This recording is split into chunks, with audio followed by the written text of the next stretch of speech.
That is the quickest unboxing video ever. Only joking. Hello and welcome to Dumbphones UK. I'm Joseph. I'm a stand-up comic from the UK and I look at dumb or dumber. They're not all dumb phones, I know that. And today, have I got a treat for you? It sits inside this box. So what we're going to do is going to dig into the Bigme Hibreak phone. I've got the colour version. I think I got the colour version. We'll find out together. And you are going to see what's inside the box, what the phone does when we turn it on for the first time. So please do settle on in, enjoy the video. Before we do that, please do like and subscribe. It helps me. It means I can get more devices out for you lovely people. So it really does help both of us.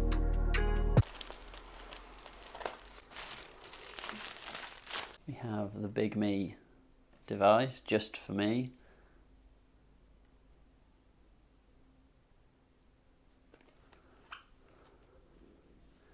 Nice, simple, sleek packaging. Perfect. Okay, and with this order as well, I got some screen protectors. Let's just dive into these quickly. You can see that what I've got there is 2 screen protectors. There you go, 1, 2 screen protectors that have come with that, as well as the kit to put the screen protector on.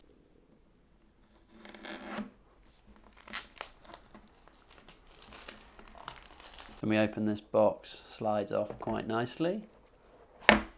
You can see the device here. It's quite a big device. You grab the tab and pull that out, and the phone comes out like so. Just going to have a look at the phone while we have it. So fairly hefty phone. It uses a USB-C and has its front-facing camera there, and then has its back-facing camera there.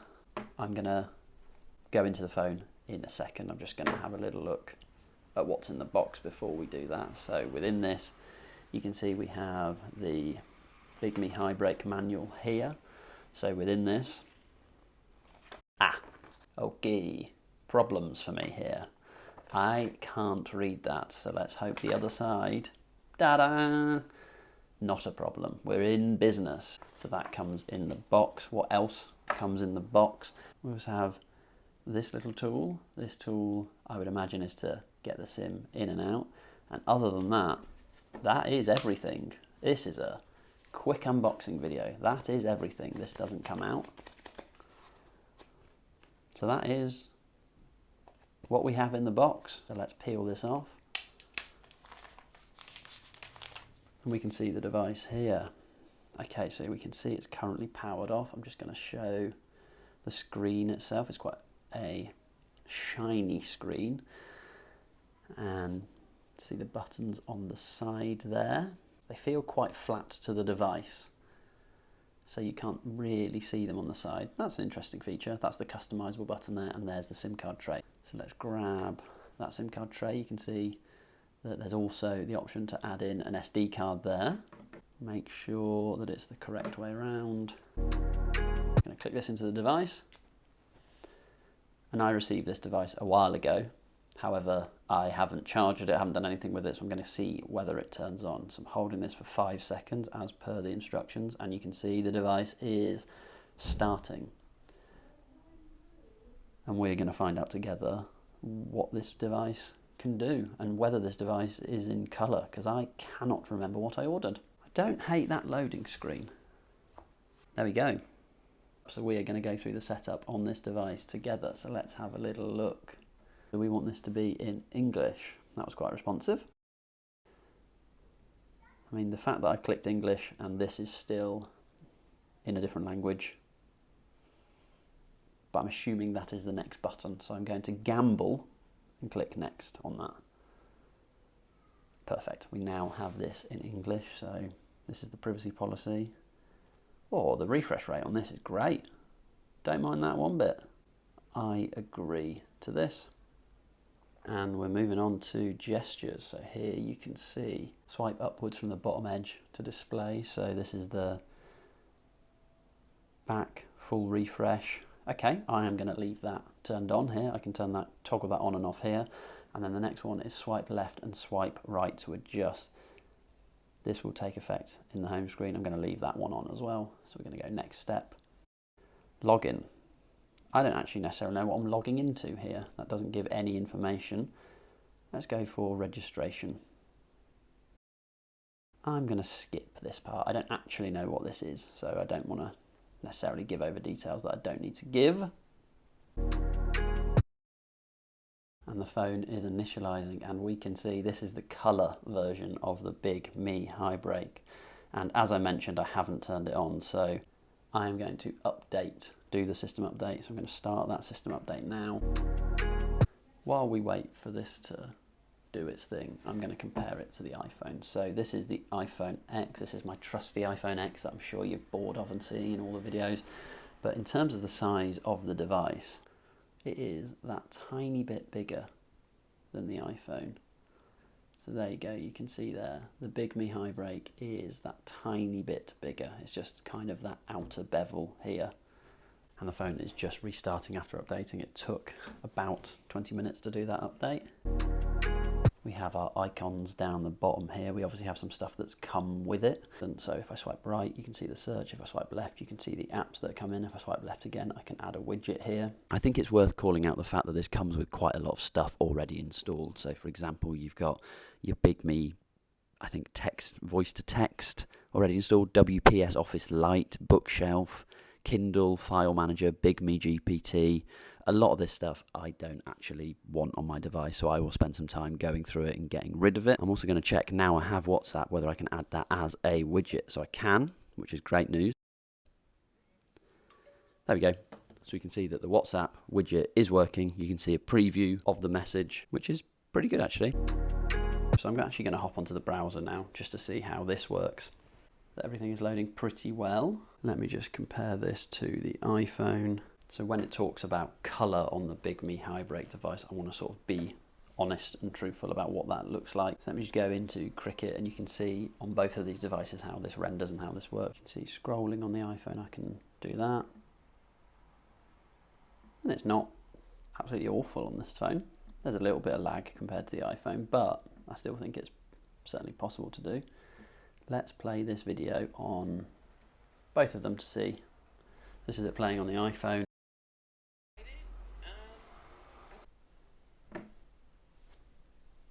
Most excited? I think meeting LeBron James. Yeah, that's the most exciting part about it. Most nervous? I'm just hoping it's not too hot. You know, I know we're going to be on the water and we're going to be in those blazers, so I'm just hoping I don't, you know, sweat too much and I look a little bit distressed in the photos. Now I'm recording this at 11:11 in the UK. You can see the phone thinks it's 6:11, so I do think I need to hop in and change the settings on that. So I'm going to jump into the settings of this device. System, date and time, automatically thinks it's China. We're going to change that because that's not the case for us. We're going to change that to London, Europe, GMT. There we go. So now the time is set.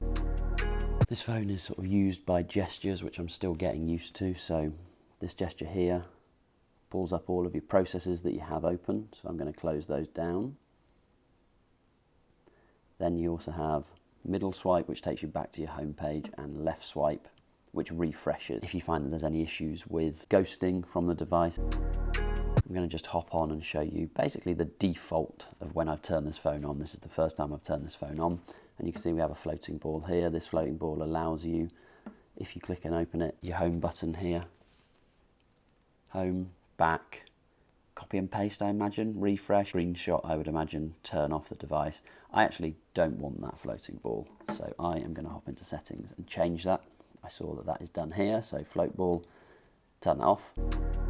Similar to the Unihertz phones, you have a little custom key. Currently, this is set to go back, so if I click this once, just here, you can see that it takes me back, but obviously I can change that. I can change that to what I like. I can take a screenshot back to my home screen, none. I can do a full refresh, or I can jump into sort of light switch as well. So let's turn the light switch on and off, so you can see that toggles the light. I'm probably going to use it to just go back to my home screen. I think that's what I'd like. So instead of gesture-wise me having to jump down there, I can then click the customize button. You'll see that by default, we have some apps already available on here. I know that one thing people have talked about is the inability to add widgets. I had to do an update, as you saw, and this allowed me and added in the functionality to add widgets. So you can see here, there are some widgets kicking around that I can add. What I'm going to do is I'm going to jump into the Google Play Store, and I will need to sign in for this to work. So as you can see, I'm now logged into the Google Play Store. Within this, you can see the apps. You can see the sort of muted colours of the apps. I'm going to refresh this page to see whether that changes anything. Yeah, it sort of got rid of a bit of the ghosting. I'm going to try and download WhatsApp on this device. There we go. We can see that it's possible to install WhatsApp. So giving that a click. As ever with this device, I will obviously cover off and take you through all the apps. I'm going to use it for a month and I'll do a much longer video on how to use it. But this is just a quick unboxing to see the quick functionality of the phone. So we're not going to go into too much detail today. I think it's quite hard with this device to actually see the colours. I'm trying to make sure that it's something you're able to see, so you can sort of see the green of the Duolingo owl there. One thing that I think is worth noting is this phone doesn't sit entirely flush. If you listen, it doesn't sit entirely flush because there's a camera on the other side that sort of sticks out slightly. I'm sure you can see that just there.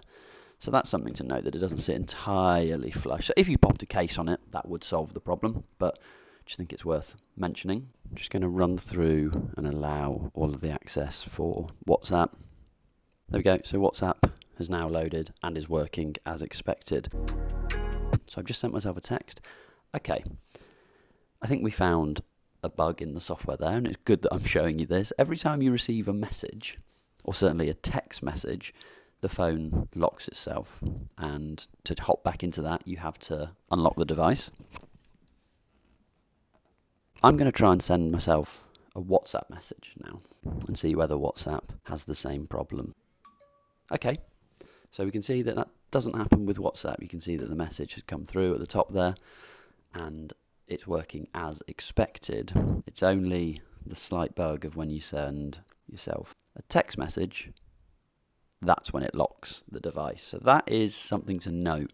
Obviously not a complete deal breaker, but something interesting just straight out of the box that they probably do need to fix. I'm also going to take a photo with this device just quickly. Again, I will do a proper full in-depth video about the camera and how that all renders, but I do think it's important to take a photo to show you how that renders on an iPhone or something like that. So I'm just going to run and take a photo. Perfect, so I've taken a photo and a video with this device, and it's of the same plant, and I just want to show you how it renders on this device. So this is just through WhatsApp. You can see, looking at it, you can see that there are greens in the image, but they're very muted. So the pot itself is white and blue, and the greens are there. I'll show you there's a video as well. So here's the video. You can see that it's moving. You can see that there are colours on this device, but they are hard to see. The colours do appear, so I know that that's something that some people want to know. And then the video as well, just show you that the video functionality works on this device. So there we go. You can see that it does work and it does produce and output colours, which I know is something that people want to know. One thing I've noticed is, as with normal, quote unquote, normal Android devices, you can swipe down from the top and you can get your sort of like palette of things to jump through. That doesn't seem to be possible with this. I am just going to give it another go. Okay, turns out that it is possible with this. We're learning together, and what I've done there is I've just swiped down from the top. I'll do that again. And you can see that it opens up the different settings for this device. Now, I don't know what all of these settings do, so I think it's important that we sort of run through these together. Obviously, I know that that is a flashlight, so that turns on the flashlight of the device. This is the brightness for the device. Obviously, that will impact your battery life, so this is as low as it goes, / turns it off. And then you have different increments of the brightness of the device. I think that's really nice. That means that this e-ink device in the sun is actually going to be readable. I think you'll be able to change the settings so that it's possible to read, which I think is a big plus, a big bonus of this. And obviously you have your Wi-Fi, your airplane mode, and other settings that you have available, volume, up and down. The phone's quite responsive. There's a slight lag, I'm sure. So I'll pull it all the way to top, I'll pull it all the way down. You can see there's a slight lag on the e-ink device, but as somebody who's used Kindles, Kobos, it's far better than those. So I think that's a real plus for this device. We obviously have our settings down here. Don't know what that one is. So that's to do with X Launcher. I'm going to leave that as it is for now. We then have something that released some memory. Great. We have taking a screenshot there. That's something that we can do just from this palette. We have recording a video, I imagine, or screen record. Optimizing the battery, so power manager. I'm going to leave that as it is for now. Casting, one would assume, perfect, and then whatever that is. Split screen, so you're able to use split screen on this device. That's not actually something that I've ever used. So let me hop into browser and let me see whether I can use split screen now. Split screen, perfect. So I'm able to use split screen and then have my WhatsApp open as well. This is exciting. This isn't something I've ever used before. BBC Sport. And it's the Olympics at the moment, so there's going to be a lot of stuff Olympics related, which is exciting. Here we go. You can see they've got gymnastics in the Olympics. So I'm going to click into that. And it's loading the Olympics for us. That's super interesting that I can use a split screen on this device, and something that, I mean, obviously I've been looking at dumb or feature phones before, so it's not something that I perhaps am used to, but it's something that this phone offers. So that's really useful. Then we also have our settings as well. So this is hopping into the settings and everything to do with those. We'll go into those in a lot more detail when I do the longer video, but I just want to show you that that is possible and that is available. I'm going to refresh this phone. I really like this device. One thing, just on a real quick assessment of this device, I definitely would want to put a screen protector on it. I'd worry about that screen. I also don't love the back, this sort of faux, plasticky kind of, I don't really know what it is, to be honest. I don't love the back, so I think a case would be very useful for the device.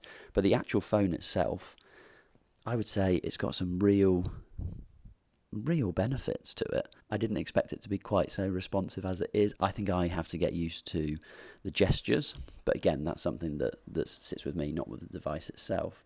I also would want to get rid of some of the bloatware that comes with the device, but that can happen further down the line. But overall, I think this is a pretty interesting device, and while it isn't a dumb phone, it is something that is going to reduce your screen time, because if you're watching YouTube on here, it's going to be so different to watching it on just a normal device. Look, so here's the cat video that I created.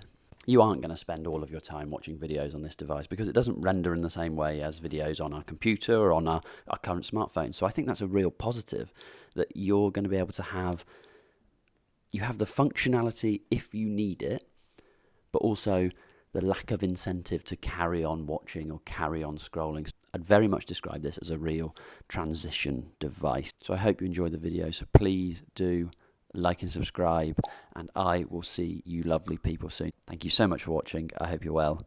See you later. Bye-bye.